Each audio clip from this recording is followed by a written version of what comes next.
My name is Serena Calloway, and I am 38 years old, and I am sitting in the living room of the house that I bought with my own money, in my own name, with my own credit score. On a Thursday afternoon in November, while outside the trees are dropping their last leaves, and the neighborhood is quiet, and Tunar's dots are at school, and my dog is asleep at my feet, and everything around me is still and peaceful and mine, completely and irrevocably mine, and I want to tell you about the night my mother-in-law threw a party to celebrate my divorce, because that night is the night that everything changed, not just for me, but for every person in that room who raised a glass and smiled and thought that watching Serena Calloway fall apart was something worth celebrating. And I want to tell you about the cake, the white three-tiered cake with gold lettering that said "Fresh Start," which is what Patricia Worthington called my divorce when she announced it to her friends at her country club the morning after my husband Marcus signed the papers. She called it his fresh start. She called the end of my 11-year marriage the beginning of something better for son. She called the dissolution of the family I had built, and the home I had created, and the life I had poured every ounce of my energy and love and sacrifice into a fresh start. And I want you to understand what that phrase cost me before I tell you what it eventually cost her. Because this story is not just about revenge or karma, or the satisfying collapse of a woman who deserved everything that came for her. This story is about what happens to a woman who has been underestimated her entire marriage, who has been treated like a decoration on someone else's wall, who has been managed and minimized and spoken over and spoken about and never fully seen. What happens to that woman when she finally decides that being invisible is not the same as being powerless? And the answer is everything. Everything happens. The whole world rearranges itself around her, because it turns out that the woman everyone dismissed was the one holding everything together, and the moment she stops holding it, the whole structure falls. And the people who thought they were standing on solid ground discover that the ground was her, and she has moved. I grew up in Raleigh, North Carolina, the only child of William and Dorothy Calloway, two people who loved each other with the comfortable, undemonstrative love of people who have been together so long that affection has become structural rather than expressed, built into the architecture of their daily life, rather than announced through gesture or words, and who loved me with the specific intensity that only children receive, the love that sees you as the best thing you have ever done, and tells you so in small ways every day. In the way my father saved the crossword puzzle for me on Sunday mornings, and my mother kept a jar of the peppermint candies I liked on the kitchen counter, even after I grew up and left home, because she said the jar being there made the house feel like I might walk in any minute, and that feeling was worth $1.50 at the grocery store. I was a good student. Not the kind of good student who is good because they are naturally gifted and find everything easy, but the kind who is good because they work harder than anyone else in the room. And because they understand that preparation is the only form of control available to a person who cannot control their circumstances, which is something I understood early and deeply because my father had a heart attack when I was 11 years old and spent 3 weeks in the hospital. And during those 3 weeks, I learned what it meant to live inside uncertainty, to wake up every morning not knowing if the day would be ordinary or devastating. And I decided that the only reasonable response to that kind of uncertainty was to prepare for everything, to document everything, to know the numbers, to read the fine print, to never sign anything you haven't read 3 times. Advice that my father gave me from his hospital bed, and that I carried into my adult life with the religious devotions of someone who understands that advice from a man who has just survived a heart attack comes with a particular authority that advice from comfortable people never has. I studied finance at North Carolina State University and graduated magna cum laude and went directly into commercial real estate lending, which is a field that most people find boring until they understand what it actually means, which is that I spent my professional life making decisions about which properties were worth financing and which weren't, reading financial statements and appraisals and market analyses and making judgments about value and risk that had real consequences for real people, and I was good at it, genuinely and recognizably good, promoted twice in my first 4 years, managing a loan portfolio worth hundreds of millions of dollars by the time I was 30, known in the industry as someone with an exceptional eye for risk assessment and an almost uncanny ability to identify the moment when a financial structure that looks solid on the surface is actually hollow underneath, which is, I would later understand, exactly the skill I needed most in my personal life but applied too late because I was using my professional precision at work and my heart everywhere else, and the imbalance between the two is what allowed Marcus Worthington to happen to me. I met Marcus at a fundraising dinner for a children's hospital in Charlotte when I was 26. He was 30, tall and well-dressed in the particular way of men who have been dressed well since childhood, and who carry their clothes with the ease of someone who has never had to think about how they appear, and he had the specific confidence of a man who has grown up being told he is exceptional, and who has so thoroughly internalized this belief that it no longer feels like a belief at all, but simply a fact about the world. He was charming. I want to be honest about that because I think it is important to acknowledge that the people who hurt us are not always ugly in their behavior from the beginning. That charm is real, and that being charmed is not stupidity, that a man who is attentive and funny and interested in you, and who calls when he says he will, and remembers the name of your best friend from childhood, and brings you flowers. For no reason other than that he was passing, a flower stand and thought of you, is genuinely appealing and genuinely convincing. And the fact that this same man will later stand in the kitchen of the home you built together and tell you that his mother was right about you and that you were never really part of the family is not visible in the charm. It is hidden inside it. It is the thing that the charm was built to conceal, and you cannot see it until the charm has served its purpose and is no longer needed and is simply dropped the way a coat is dropped when you come inside from the cold. We dated for 2 years. He proposed on a beach in Hilton Head at sunset, with a ring that his mother had selected, which I did not know at the time, which I found out 3 years into our marriage, when Patricia mentioned it casually at a family dinner as evidence of her excellent taste, and I sat at the table and smiled. Because what do you say when you discover that the most personal thing your husband ever did for you was actually his mother's idea? You smile. You have learned to smile. You have been smiling through Patricia Worthington's casual revelations for 3 years by that point, and you are very good at it. We married when I was 28 in a ceremony that Patricia had largely planned because she had opinions about everything in the energy to enforce those opinions, and because Marcus, who had grown up with his mother's opinions as the gravitational center of his life, found it easier to agree with her than to advocate for the wife he had chosen. A pattern that would define our entire marriage and that I mistook in the beginning for filial loyalty and recognized later as the specific cowardice of a man who has never learned to disappoint the person whose approval he most needs. Patricia Worthington was 63 years old when I married her son. She was a small woman with an enormous presence, the kind of woman who enters a room and immediately begins rearranging its social order, placing people according to her assessment of their value and her own position at the top of the hierarchy, and she wore expensive clothes with the ease of someone who has never had to check a price tag, and she had the kind of beauty that ages into severity and then into command, and she commanded everything in her orbit with the absolute confidence of a woman who has never been seriously challenged and who therefore believes that her judgment is not opinion but fact.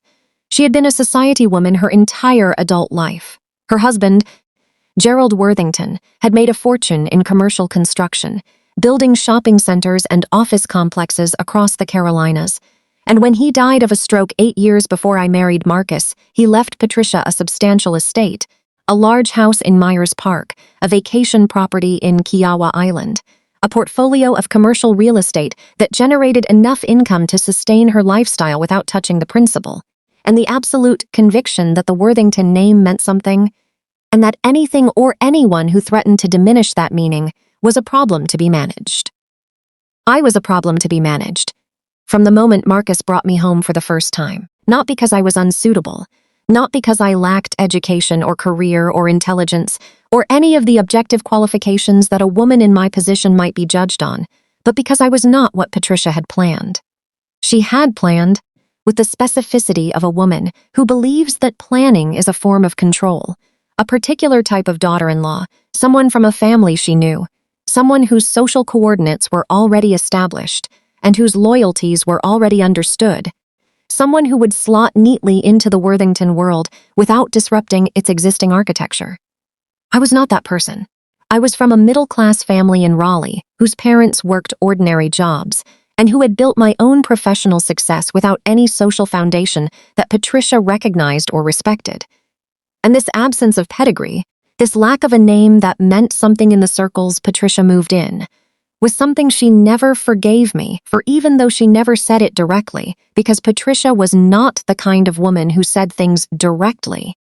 She was the kind of woman who said things sideways, who made her meaning clear through tone and omission and the strategic withholding of warmth, and who operated through implication the way a surgeon operates through small incisions, precisely and with careful attention to not leaving visible marks. She called me dear with a smile that didn't reach her eyes. She praised my cooking with the specific praise that contains its own correction. "This is quite good, Serena," though Marcus always preferred the way his grandmother made this dish. And her grandmother's recipe was never offered, never shared, just referenced as the superior version of whatever I had made, so that my effort existed in permanent comparison to a standard that was deliberately withheld. She gave me advice about decorating our home that was really a critique of my choices. She offered opinions about my work schedule that were really suggestions that I should be working less and available more. She commented on my clothes with the gentle specificity of a woman who is helping you understand that what you have chosen is not quite right, without telling you what right would look like, so that you spend the first years of your marriage with a persistent, sourceless anxiety about your own adequacy that you can never quite address because the criticism is never direct enough to respond to.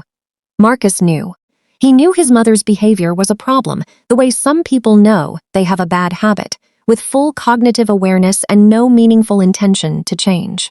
He would apologize to me privately and defend her publicly, and the gap between those two positions was the gap into which our marriage eventually fell.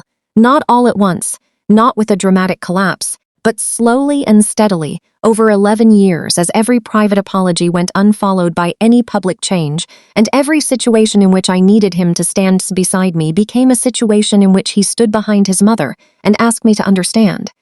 And I understood until I couldn't understand anymore, and then I stopped. Let me tell you about the years of the marriage, because they matter, because the story of Patricia's party and the foreclosure notice and the cake is not just a story about one dramatic night, but about everything that built toward that night, every dinner and every comment, and every time Marcus chose his mother over his wife, and every time I absorbed the impact without shouting it, because I was holding everything together, and showing the impact would mean putting down something I couldn't afford to drop.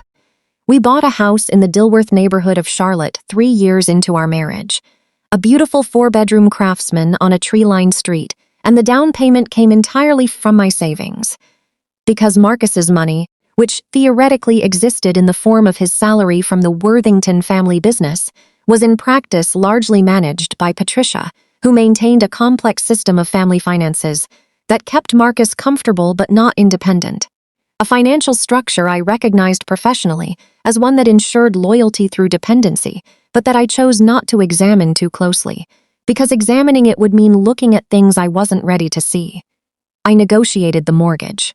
I handled the insurance. I managed the finances of our household with the same precision I brought to work, because numbers were the one area where I trusted myself completely and where no amount of Patricia's sideways commentary could make me doubt my competence. Marcus contributed his salary but left the management of it to me, which he described as relief, and which I now understand was the outsourcing of responsibility to a woman he expected to simply handle things. And I handled things. I handled everything.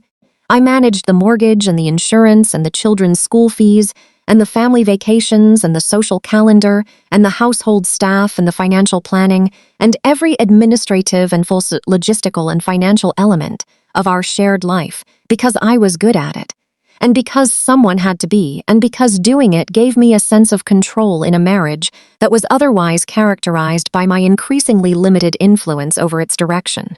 Our daughters Lily and Harper were born when I was 30 and 32. I loved them with the ferocious, consuming love of a mother who understands what she is protecting. And I will not pretend that having children did not complicate my relationship with Marcus and Patricia in ways that were both predictable and painful. Because of course it did, because Patricia's opinions about child rearing were as forceful and as constant as her opinions about everything else. And because every decision I made about my daughters was subject to her review and her commentary and her polite, persistent implication that she would have done it differently, which is the specific cruelty of a grandmother who loves her grandchildren genuinely, but who cannot separate that love from the need to establish that she knows best. The years passed. The pattern repeated. Patricia commented, Marcus deflected, I absorbed. Patricia undermined, Marcus apologized privately, I smiled publicly. Patricia implied, Marcus explained, I let it go. I let it go 11 years of things.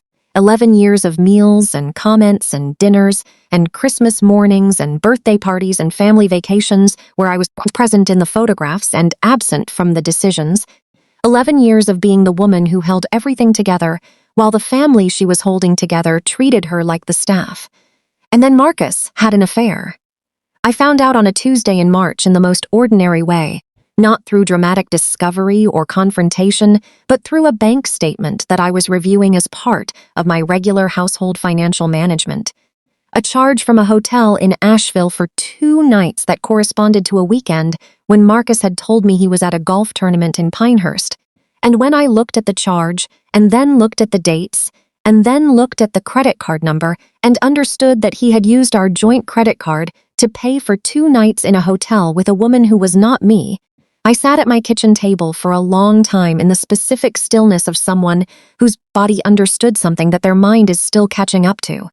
I did not confront Marcus immediately. I documented first. I pulled 3 months of bank statements. I pulled the credit card records. I pulled his phone records from our family plan. I built a file the way I build loan files at work, methodically and completely, because I knew that whatever happened next, I would need the numbers, and the numbers never lie. When I had everything I needed, I called Patricia, not Marcus. Patricia, I want you to understand that choice because it matters. I called Patricia because I understood, in the specific way that 11 years of observation gives you, that Marcus's behavior was not separate from Patricia's influence but continuous with it. That the man who had an affair was the same man who had spent 11 years choosing his mother's comfort over his wife's dignity, and that the affair was simply the final expression of a pattern that had always been there, the pattern of a man who had never fully committed to the life he had chosen, because he had never fully left the life he was born into. Patricia answered her phone with the warm, performed surprise of a woman who had been expecting a call from me and had prepared for it. I said, Patricia, I know about the affair. She was quiet for 2 seconds. Then she said very calmly, Serena, I think you and Marcus should discuss this privately. I said, I'm not calling to discuss it with Marcus. I'm calling because I believe you knew. I believe you have known for some time, and that you did nothing because it served your purposes. She said, that is a very serious accusation. I said, yes, it is. She said, Marcus is going through a difficult time. He has made mistakes. That is between a husband and a wife. I said, I agree. Which is why I'm telling you now, as his mother, that the mistake is not going to be managed quietly. Not this time. She said, Serena, I think you're being emotional. I said, I'm being precise. There's a difference. And I hung up. The divorce was filed 6 weeks later. Marcus hired Patricia's attorney, which told me everything I needed to know about whose interests were being represented. I hired my own attorney, a woman named Claire Hutchinson, who had been recommended by a colleague, and who was known in Charlotte family law circles as someone who prepared cases with the thoroughness of a federal prosecutor and argued them with the controlled intensity of a woman who takes professional pleasure in being more prepared than the other side. I gave Claire everything, the financial records, the documentation I had compiled, the 11 years of household financial management that established my contribution to our marital estate with a specificity and completeness that surprised even Claire when I spread it across her conference table. She looked at the files and she looked at me and she said, You've been documenting this for years. I said, not for this purpose. I document everything. It's professional habit. She said, whatever the purpose, it's going to be very useful. The divorce proceedings took 8 months. During those 8 months, something happened that I want to tell you about because it is important and because it explains what came next.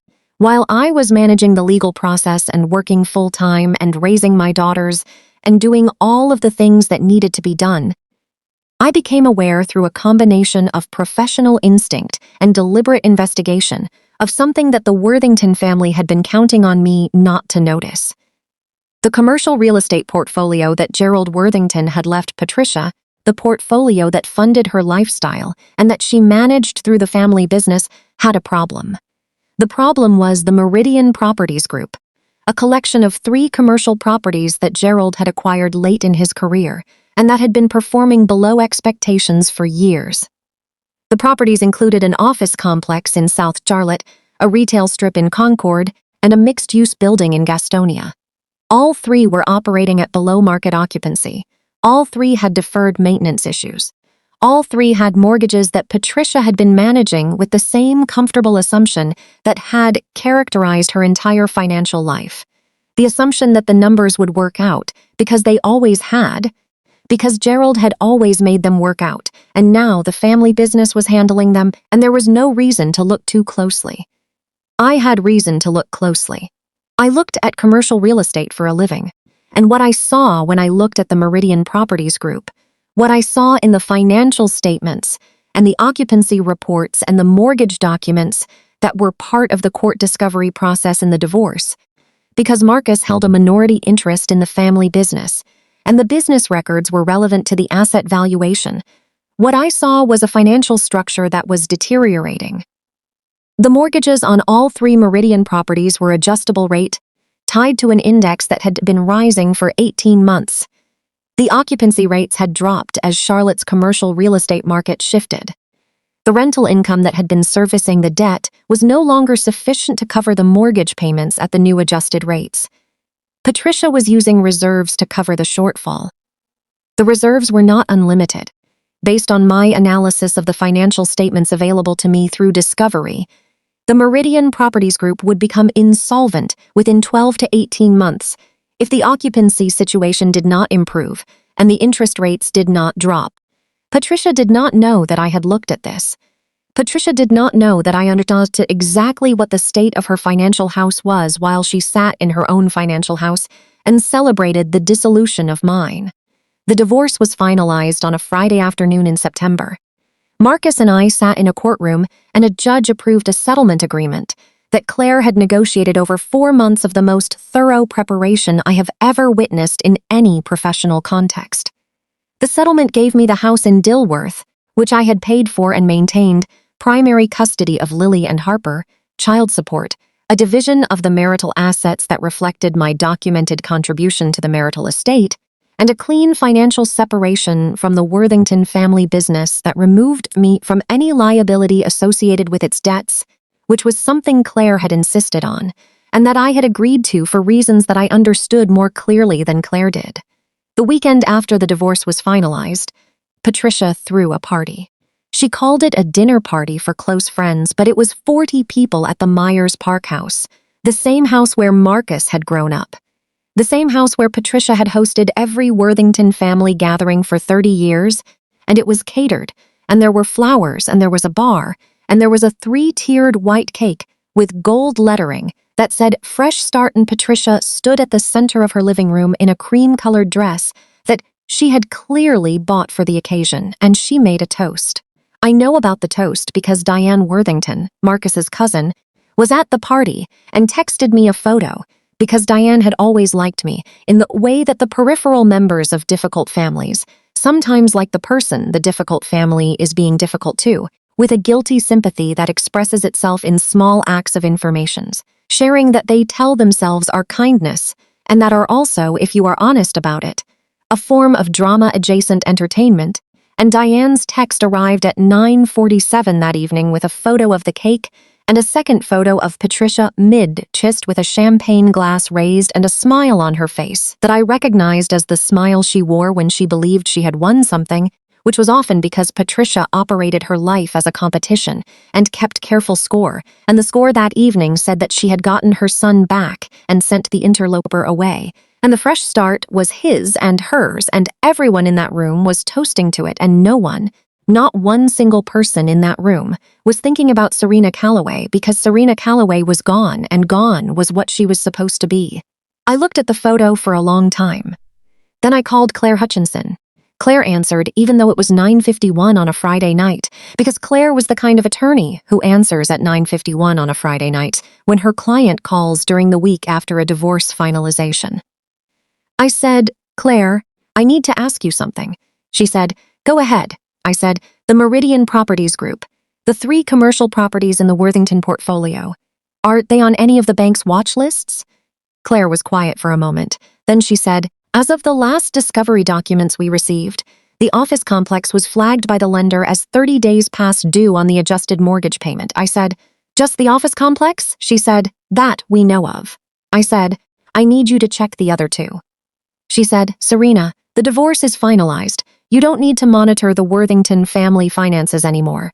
I said, "I know. I'm not monitoring them for the divorce. I'm monitoring them for something else." Claire was quiet again. Then she said, "What are you planning?" I said, "I'm planning to make a business decision, one that I've been thinking about for several months and that I'm now ready to execute." She said, "Does this business decision involve me?" I said, "Not yet, but it might." I hung up. I went to my desk. I opened my laptop, and I began doing what I had been doing since I first noticed the Meridian Properties Group in the discovery documents. What I had been quietly doing in the evenings after my daughters went to bed while Patricia was planning her divorce party, and Marcus was settling into his fresh start, and everyone who had been in that courtroom assumed that the asset division was the end of the story. I began building the file. I called my colleague at the bank, a woman named Sarah who handled commercial real estate lending at the institutional level and who owed me a professional favor from a referral I had made 3 years earlier that had resulted in a significant piece of business for her division.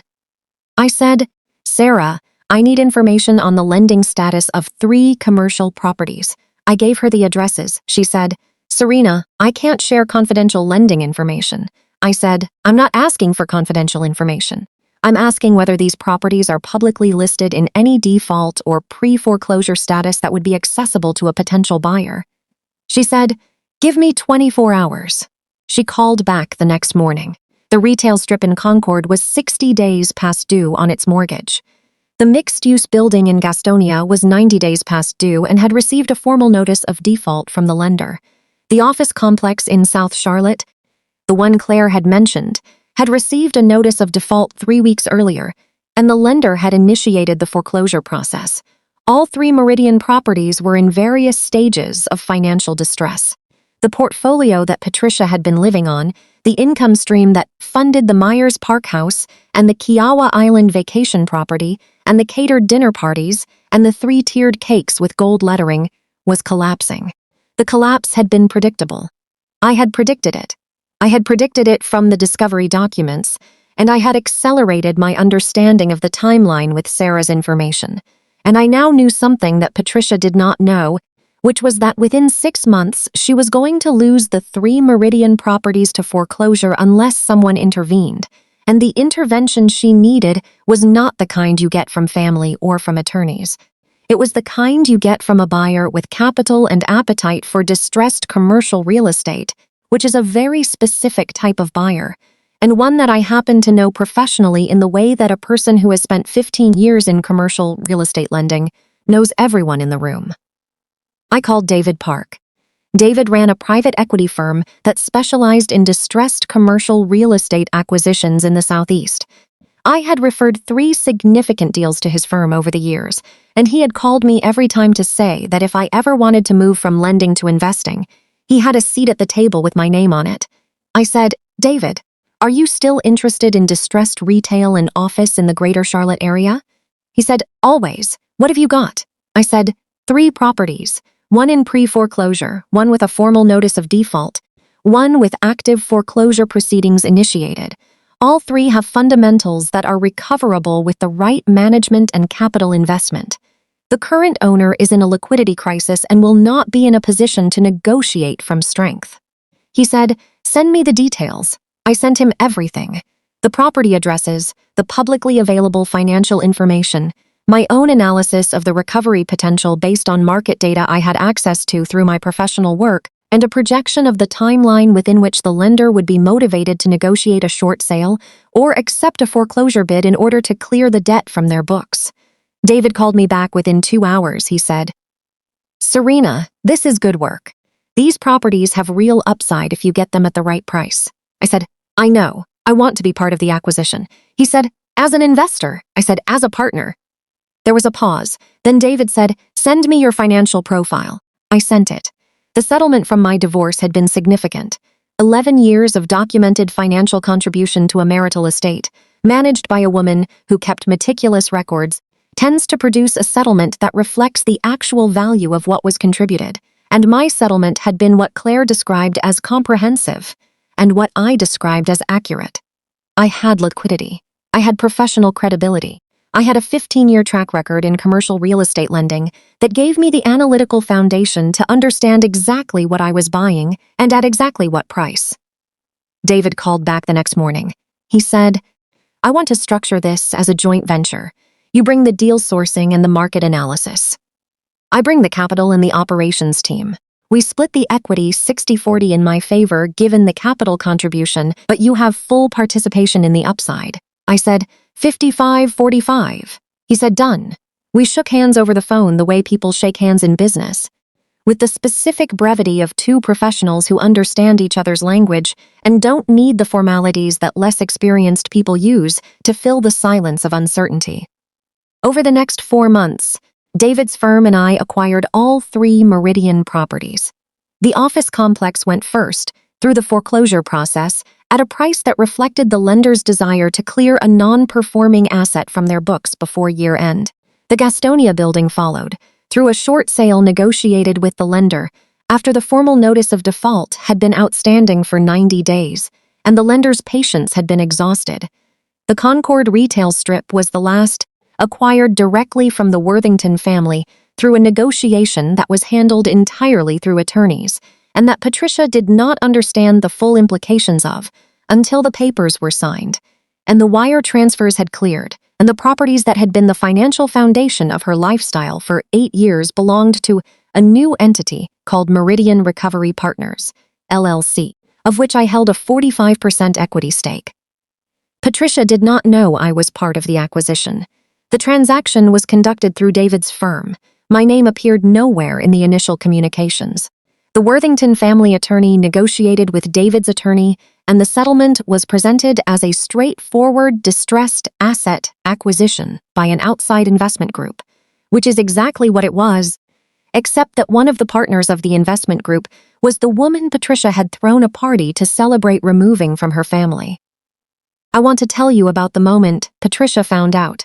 I want to tell you carefully and completely, because it is the moment that the whole story has been building toward, the moment that I had been moving toward for 4 months of quiet strategic planning, and I want you to understand that it did not happen the way confrontations happen in movies, with screaming and tears and dramatic speeches, because I am not a dramatic person, and because dramatic speeches are for people who need the emotion of the confrontation to feel the power of the truth, and I did not need the emotion. I had the documents. Let me tell you first about what happened to Patricia in the months after the property sales. The income from the Meridian properties had been the primary revenue stream supporting Patricia's lifestyle. Without that income, and with the capital from the distressed sales reduced by the debt payoffs and the lender fees and the legal costs, Patricia's financial position was significantly diminished. The Myers Park house had a mortgage, not a large one relative to the property's value, but one that had been serviced by the Meridian income, and without that income, the mortgage payments required Patricia to draw from reserves that were no longer as substantial as they had been. I knew the numbers. I had built the model. I understood the timeline.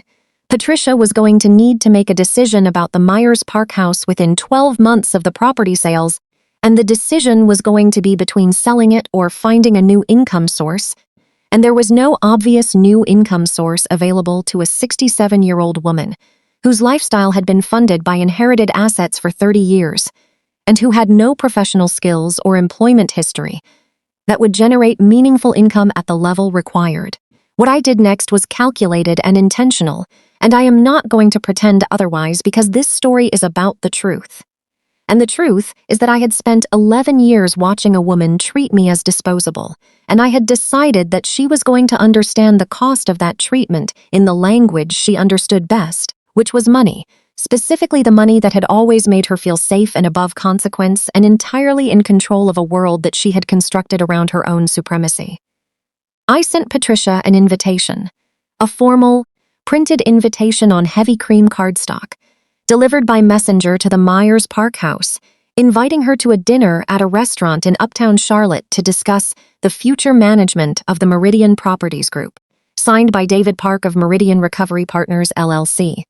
Patricia accepted because of course she accepted, because the Meridian properties were gone, but Patricia still believed she could negotiate, still believed that the people who had bought her family's assets were people who could be charmed or pressured or managed the way she had always managed people, through social authority and the implication of consequence. And she dressed for the dinner the way she dressed for every occasion that she considered important, with careful attention and the visible markers of a woman who believes that how she presents herself determines how she is received. I arrived at the restaurant before Patricia. I was seated at the table when she came in. When she saw me, she stopped walking for one full step, the briefest possible interruption in her forward motion, a single beat of her body, registering surprise before her social training took over, and she continued toward the table with the composed expression of a woman who does not show what she feels. She sat across from me. She looked at David, who was seated to my left. She looked at me. She said, "Serena." I said, "Patricia, thank you for coming." She said, "I wasn't aware you would be here." I said, "I wasn't aware you were going to throw a party to celebrate my divorce. We've both encountered some surprises recently." She looked at David. David, who is a man of considerable professional composure, and who had been fully briefed on the history, looked back at her with the neutral expression of a man who is present in a professional capacity, and who is not going to help anyone out of a social difficulty. Patricia picked up the menu. She said, "I assume you're here in some professional capacity." I said, "I'm here as a partner of Meridian Recovery Partners, the firm that acquired the 3 Meridian properties from your family over the past 4 months." Patricia set the menu down. She looked at me with an expression that I had never seen on her face before in 11 years of watching her face, an expression that was not the composed superiority she wore at family dinners, or the warm performance she wore at social events, or the cool assessment she wore when she was evaluating a person's place in her hierarchy. It was something rawer than any of those, something that she had not had occasion to feel or express in many years, because the circumstances of her life had not required it, which was simply fear, the specific, cold, clarifying fear of a person who has just understood that the ground she was standing on was not what she thought it was, and that the person standing across from her knew the ground better than she did. She said, "You were part of the acquisition." I said, "I sourced the deal. I did the market analysis. I structured the financial projections, and I hold a 45% equity stake in the properties that were the primary income source for your household." She was quiet for a moment. Then she said, with the specific dignity of a woman who will not collapse in public, regardless of what is happening to her internally, "What do you want, Serena?" I said. "I don't want anything that isn't already mine, Patricia. I want to have dinner. And I want to tell you some things that I think you need to hear, not because I believe you will fully absorb them, but because I have been wanting to say them for 11 years, and I have finally arrived at the position from which it is appropriate to say them." She folded her hands on the table. She waited. I said, "I spent 11 years in your family. I managed your son's household finances. I raised your granddaughters. I built a home and a life that you treated as temporary, as something that existed at your sufferance, as something that could be unwound at your preference. You made me feel, consistently and deliberately, that I did not belong, that I was not adequate, that my presence was tolerated rather than valued. You commented on my cooking and my decorating and my parenting and my clothes and my family and my professional choices with the gentle relentlessness of a woman who has confused cruelty for taste.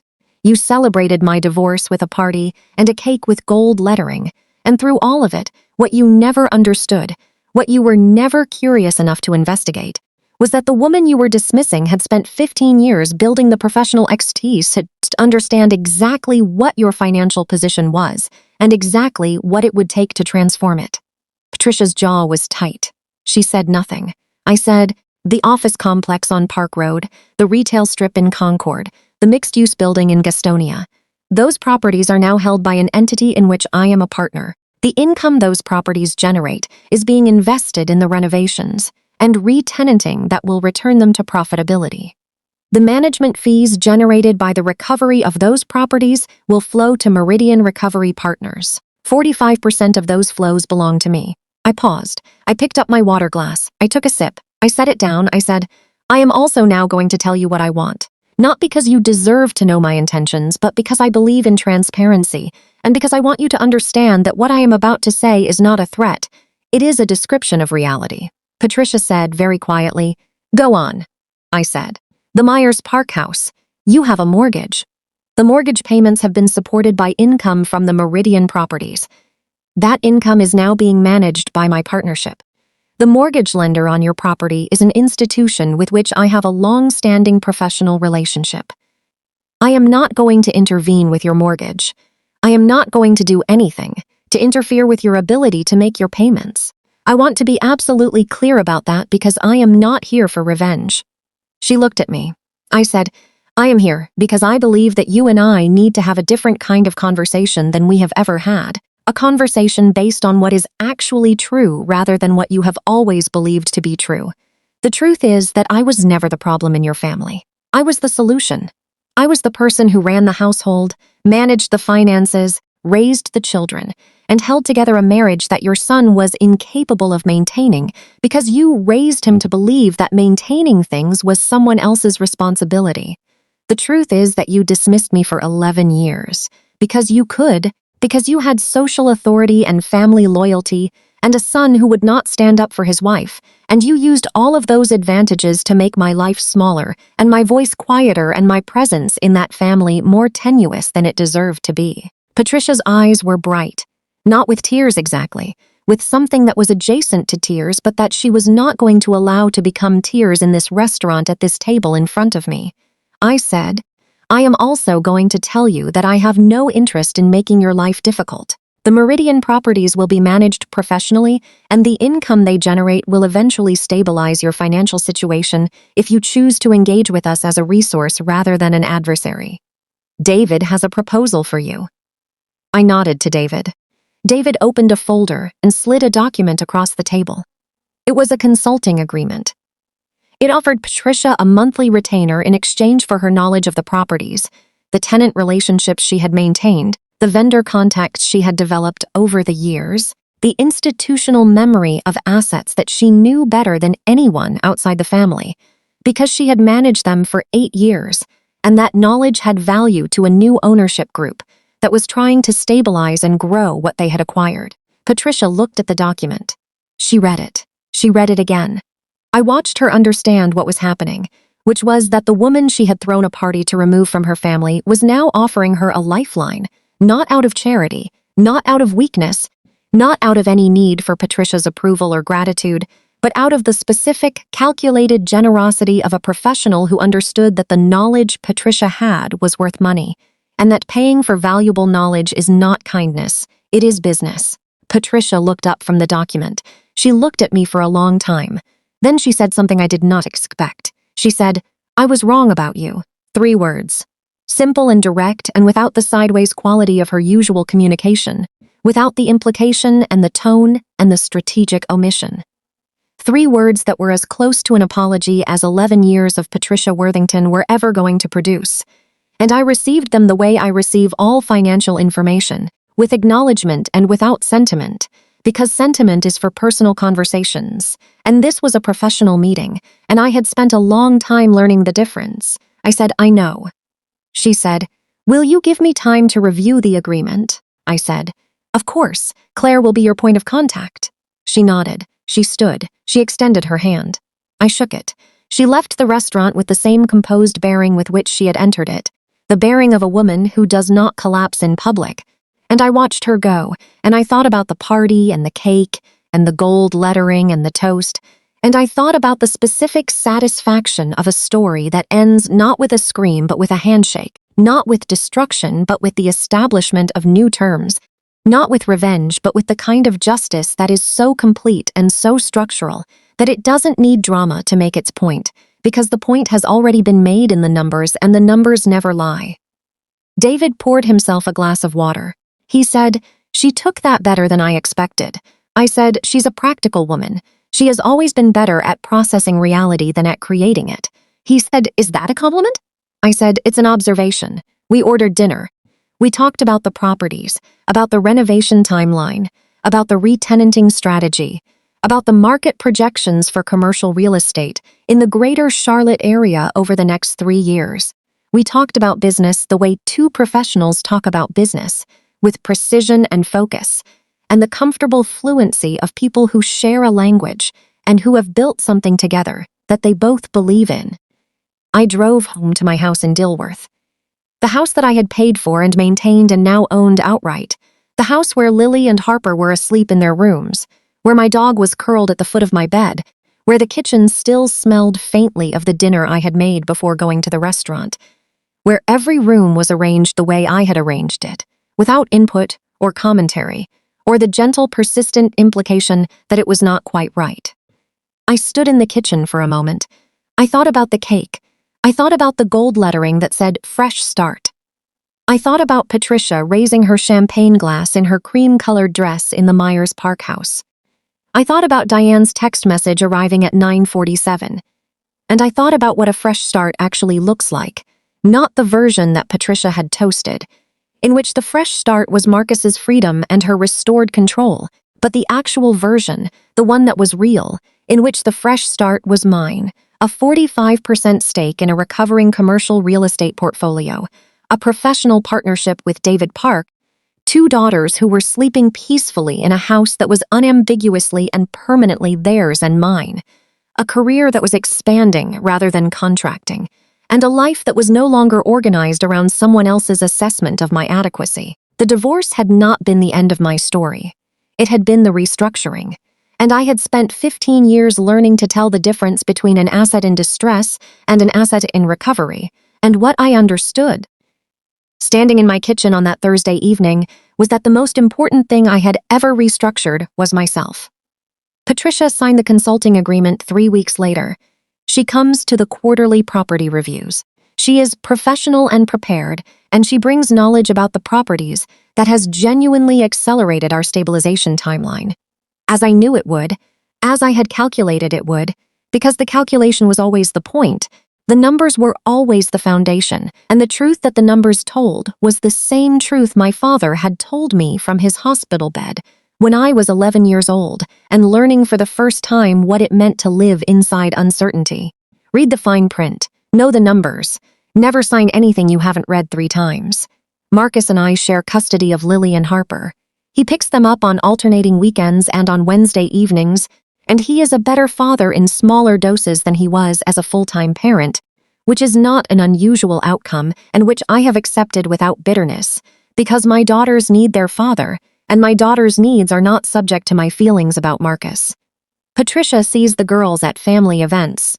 She has been different with them since the restaurant dinner, not dramatically different, not a transformed grandmother who has undergone some televised emotional awakening, but quieter, more careful, more attentive to the difference between expressing love and expressing control. And the girls have noticed without understanding why, and I have not explained it because some things do not need to be explained to children. And the fact that their grandmother is slightly less suffocating since their mother restructured her financial situation is one of them. Diane Worthington texts me occasionally.